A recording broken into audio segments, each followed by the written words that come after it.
कधीच नाही चुकणार तुमचे फेवरेट टीव्ही शोज झी5 सोबत, तेही एकदम फ्री. अहो, जमाना बदललाय, मुलींनी विचारलंच पाहिजे.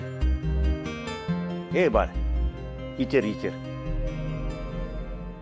तनू, तू सांग तुझ्या काही अपेक्षा असतील तर. माझ्या लय अपेक्षा नाही, फक्त मुलगा निर्व्यसनी असावा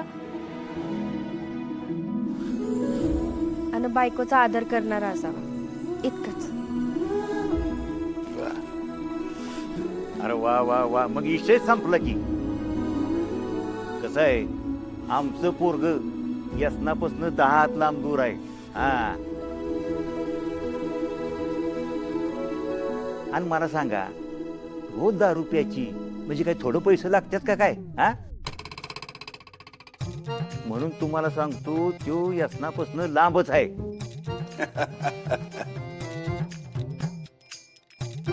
आणि बायकोचा आदर म्हणलं तर अहो, माझ्या बायकोचा इतका आदर करतो की त्याच्या बायकोचा आदर करेलच का नाही?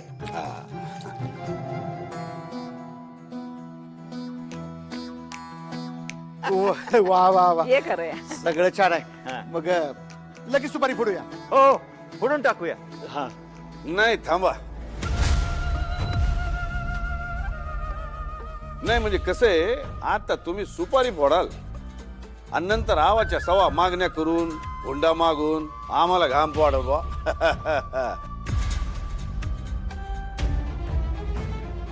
तेव्हा लग्न कसं करायचं, मानपानाचं काय करायचं ते आत्ताच ठरवलेलं बरं. बरोबर बोलतोय का आम्ही जावय बापू? होय डॅडी. हा, हे बघा, मला लग्नात काही लईच खर्च केलेला आवडत नाही. अहो, आधीच खर्च लय करायचा आणि परत कोण फेडत बसणार? हा? त्यामुळं आम्हाला कोर्ट मॅरेज केलं तरी चालेल. आणि त्याच्यापेक्षा सामूहिक विवाह सोहळ्यात जरी लगीन केलं का नाही तरी 1 नंबर काम होईल बघा. अहो पण अहो सूर्यकांतराव, सगळं स्वस्तात आणि फुकटात जर होत असेल तर कशाला खर्च करत बसायचं? यातनं बी तुम्हाला जर लय खर्च करायचा असला, तुम्हाला लयच हौस असली, तर ती पैसे माझ्या पोराच्या नावाने एफडी करा. हे. कशी आहे आपली आयडिया? एकदम बेस्ट. मारुतराव,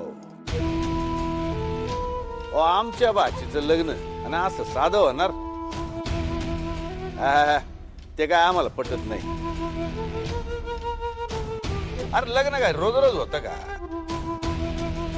एकदा होत, तेव्हा आमच्या बाचीचं लग्न कसं दणक्यात झालं पाहिजे. कसं? हा,